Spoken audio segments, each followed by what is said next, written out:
Here is Colorverse Soul, and this is a light brown with a faint pink undertone. The undertone is obvious in the chromatography, but just barely there in the writing sample.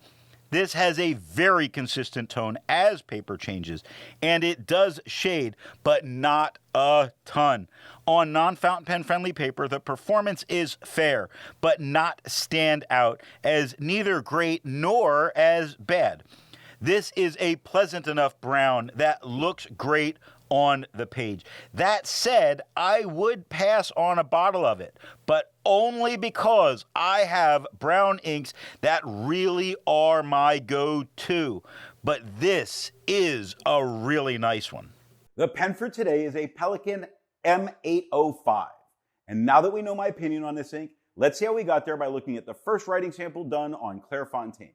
This lighter brown is really being shown off against this bright white paper from the Clairfontaine. It does not feather. It does not spread. It does shade very well, really showing it off well on the Clairfontaine. From having words that go with very dark, like in consider the C is lighter than the on, where the S is very light. The I gets quite darker into the D, but the ER at the end is very dark.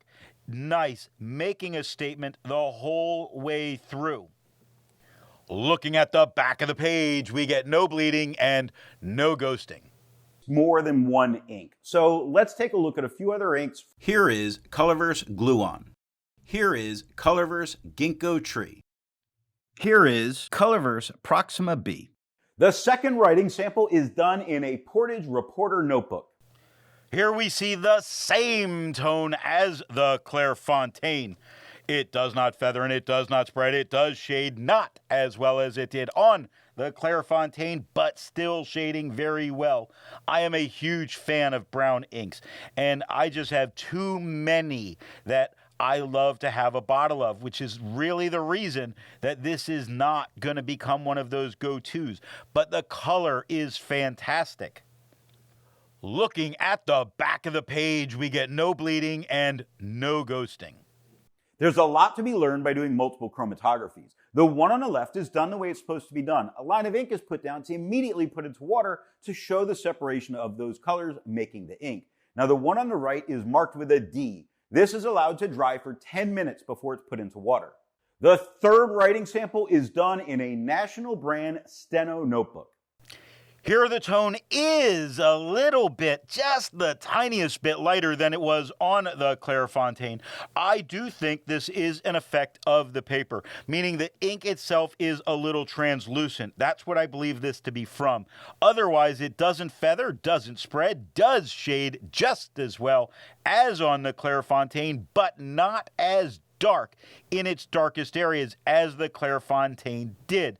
In first, we can see it starts nice and light, and gradually the whole way through works to very dark with the T at the end. Looking at the back of the page, we get no bleeding and no ghosting. Resistance tests are done to see how well this ink can be expected to perform on the page, and more importantly, how hard it may be to clean from your pen. Now, the smear is allowed to dry for 3 days before testing it.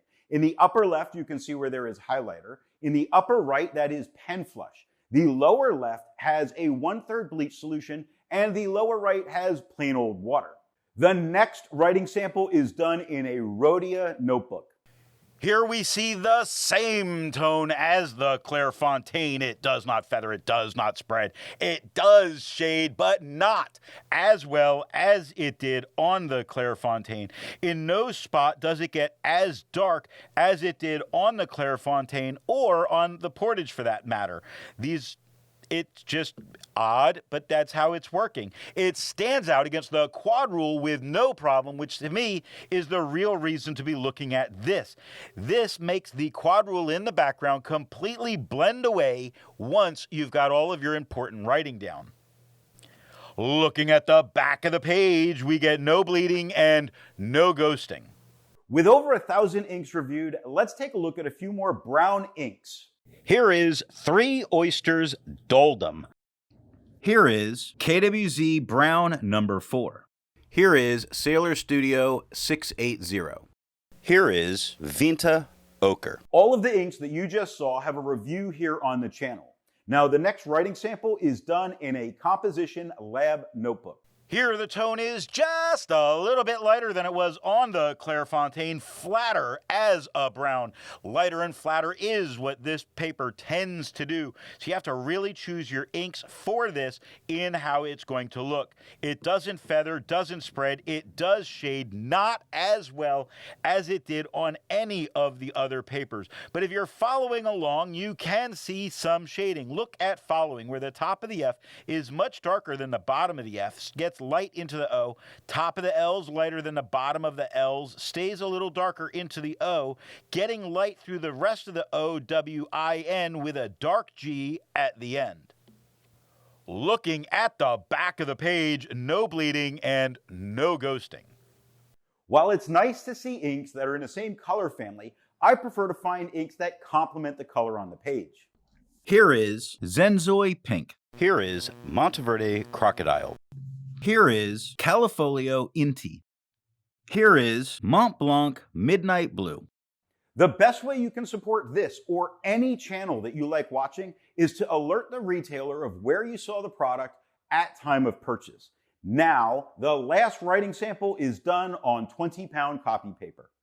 Here the tone is just a little bit lighter than it was on the Clairfontaine. We do have a couple moments of feathering that are occurring.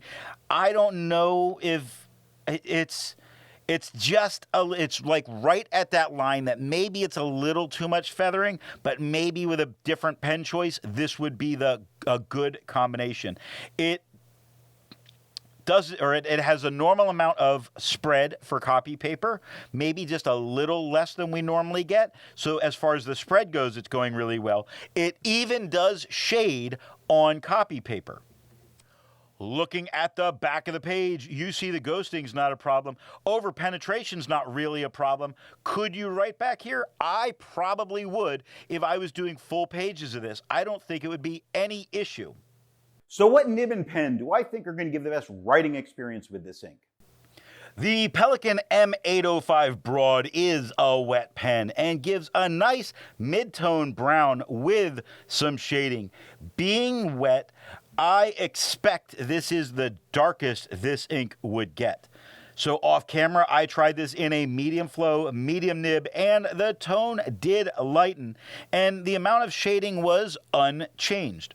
For the slightly darker tone, and because the shading was unchanged, I go for a wet pen of any standard nib size.